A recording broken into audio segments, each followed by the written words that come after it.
John 8:28, I do nothing of my own initiative, but I speak these things as the Father taught me. John 8:38, I speak the things which I've seen with my Father. So the answer is not because he was hungry, not because it was going to be a good object lesson on faith for the disciples, but because he had heard and seen that this was the Father's will. Jesus knew it was the Father's will for him to curse the fig tree that morning. He knew it was the Father's will for him to go look for figs on a tree that there wouldn't be figs on. How do I know that? He says, I do nothing except what I see the Father do. I say nothing except what I hear the Father say. So that means that we need to rethink what happens in the life and ministry of Jesus. Jesus didn't walk on the water because it was the shortest point shortest distance between 2 points. Jesus walked on the water because the Father wanted him to walk on the water. Jesus multiplied the loaves not because they didn't have anything else and they needed food, because it was the Father's will for him to do that. Every single thing Jesus does in his ministry is a response to his knowledge of God's will. Okay? And it's in that context that Jesus' statement, have faith in God, in verse 22, makes sense. Okay? Have faith in God. Truly I say to you, whoever says to this mountain, be taken up and cast into the sea, and does not doubt in his heart, but believes that what he says is going to happen, it will be to him. Therefore I say to you, all things for which you pray and ask, believe that you have received them, and they will be to you. Okay, when Jesus says this mountain, he's probably pointing to the Mount of Olives, which is right there between Jerusalem and Bethany. They have to go around the southern end of the Mount of Olives to get back to where Bethany is. And he says, if you have faith, you can have a mountain move into the sea. Okay? Now, how does this work? What is Jesus saying here? Well, in order to answer great faith, I want to back up in our survey of the life of Christ and pick up, again, 2 key instances where Jesus described people as having great faith. Okay? The first is the centurion. The second is the Syrophoenician woman. In Matthew 8:5-11, the centurion sends for Jesus to come because his servant is sick. And Jesus says, sure, I'll come. And he says, no, I don't need you to come. Just speak the word, and my servant will be. Because I know how authority works. You say, do something, and the person under you does it. So you're in authority, just say it, and it'll be done. And Jesus is like, oh, my word. What great faith. Well, here are the elements of the centurion's faith. Obviously, he believes Jesus is able to heal, otherwise he wouldn't have asked him to do it. He believes that Jesus is merciful and cares about people who are sick. That's evidenced by his coming. The centurion recognizes that he's undeserving. I'm not worthy to have you come under my roof. He persisted in believing until he received a final answer. Okay, Jesus asked. The man asked. Jesus said, I'll come. He said, no, that's not necessary.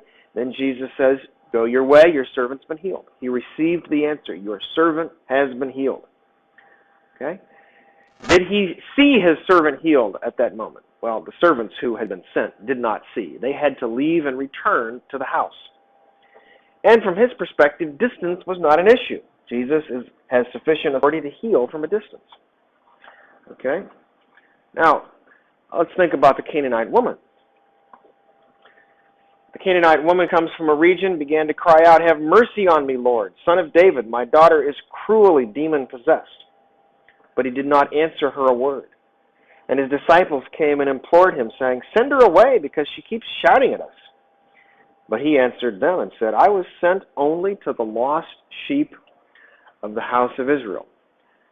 Which sounds kind of prejudicial to me.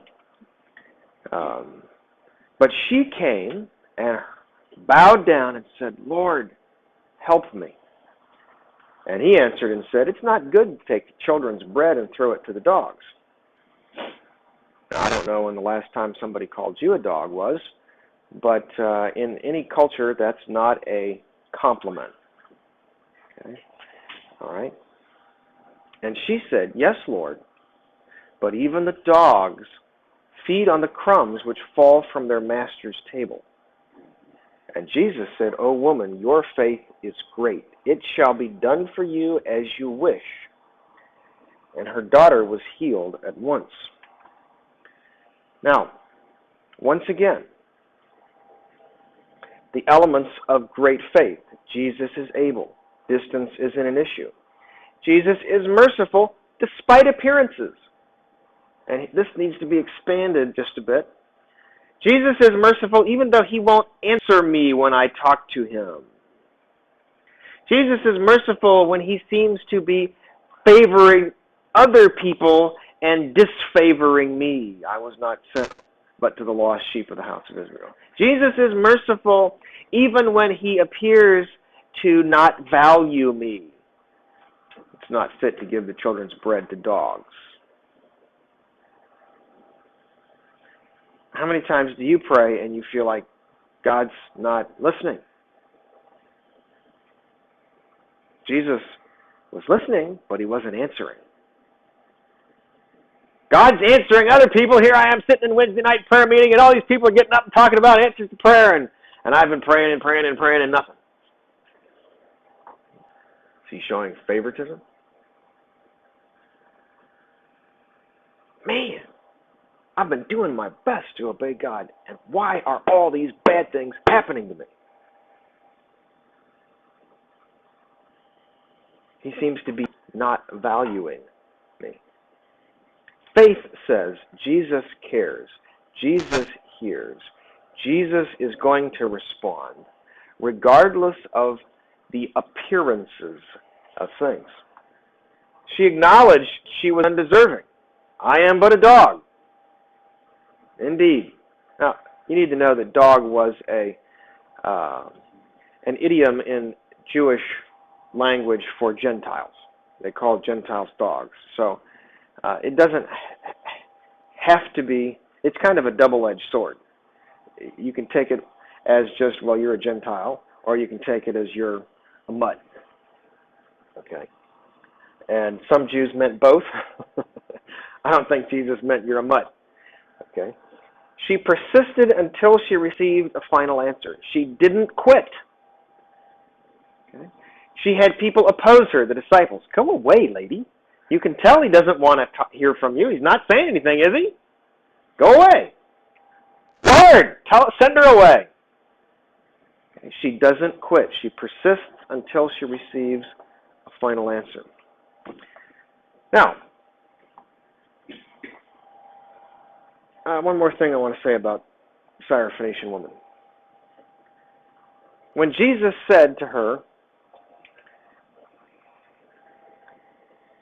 "O woman, your faith is great. It shall be done for you as you wish,"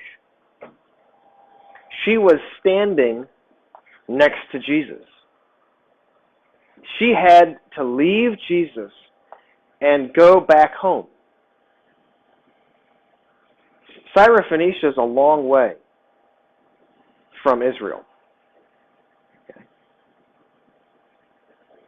She easily had many hours of a trip, if not a day trip in front of her.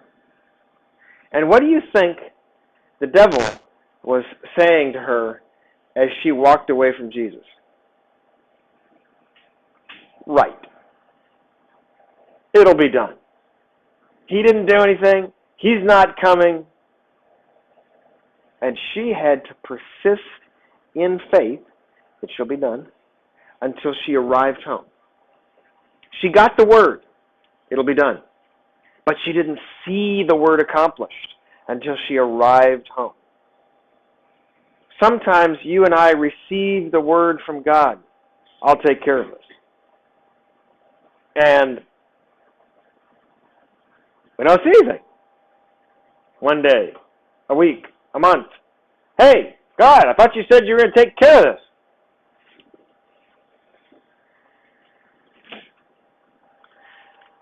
I'm thinking of all of these stories that I can tell you that illustrate this, but I'm going to move on.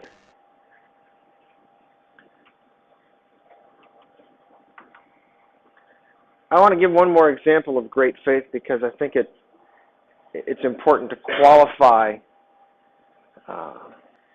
If we only had these gospel examples, we would think that great faith always receives its request. But here's Paul's story. Paul's performing extraordinary miracles. Handkerchiefs and aprons carried from his body are causing evil spirits to go out of people. Here's a hanky. You wave it over the demon-possessed person, the demon leaves. That's radical. All right? Obviously, a man of great faith, greatly used of God. But in 2 Corinthians 12, verses 7 and 9, Paul tells that God sent him a messenger of Satan to torment me, a thorn in the flesh, to keep him from exalting himself. And concerning this, he implored the Lord 3 times that it might leave him. Okay? Paul believes that God is able. Paul believes that God cares.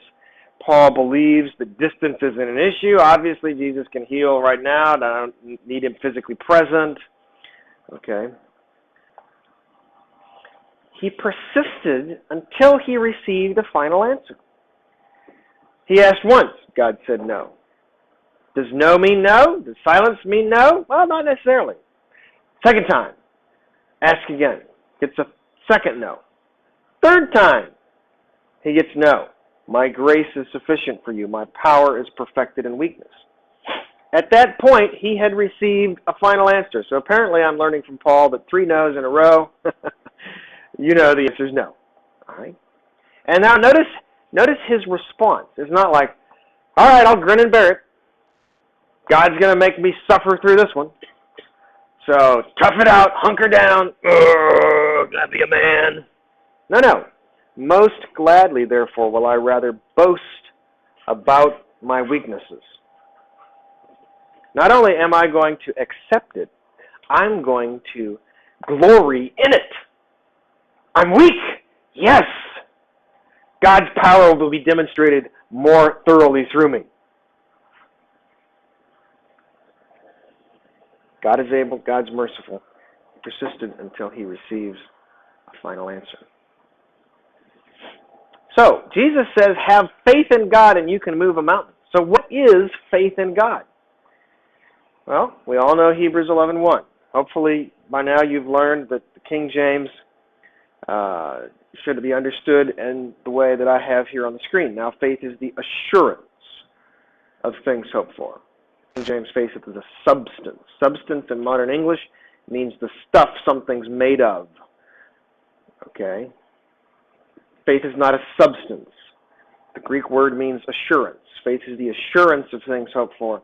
The King James evidence of things not seen. Evidence is stuff that gets brought forth in court, right? That you can see and make an evaluation on. Faith is not evidence. Faith is certainty of things seen. Faith is the assurance of things hoped for, the certainty of things not seen. What are the things that we're hoping for and the things we don't see? Well, what God has promised, which we have not yet received. So this verse describes faith attitude as it rests on God's promises.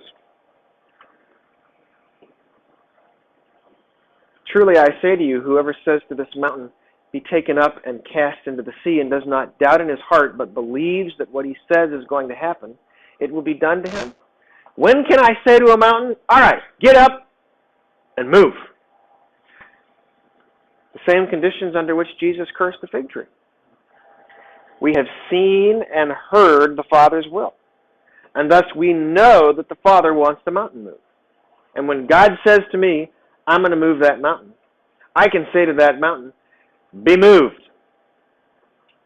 Now, when I say be moved, will I be able to tell how quickly that mountain will move? Because knowing the what of God's will may not include the